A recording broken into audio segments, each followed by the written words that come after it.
If you look through our Auditing a Spreadsheet course, you'll find a list of risky functions and things you should watch out for. If you want to find those functions in your spreadsheet, you can use a manual method using the Find tool in Excel.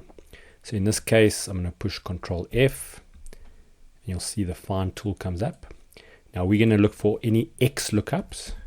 I'll type XLOOKUP. I'm going to put the opening bracket in, because I don't want it to get confused where someone's written XLOOKUP, but it's not part of the formula. Under Options, I'm going to say within, I can generally choose Sheet or Workbook, so I'm going to leave it on Workbook, and I want it to look in formulas. Important part is we must click Find All. So what you'll see is it's found all of them. I'll just make it bigger so we can see it. And it's important we need to be able to see the formula. So the way this works is if I click on any one of them, you'll see it takes me to it.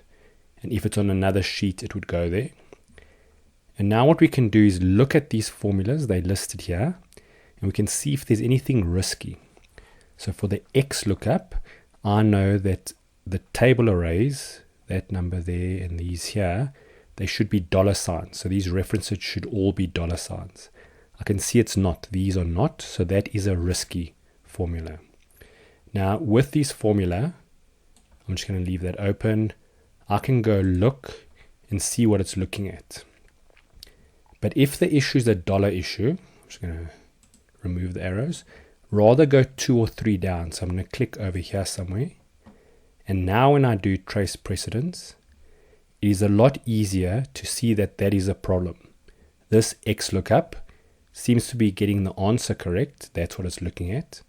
But because the dollar signs weren't correct, you can see as it's copied down, so it's actually shifting down.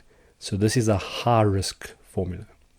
And what you can do is with any formula, you can type it in, look them all up, and then work through them here and see if there's anything that exhibits some sort of a risk that you need to address.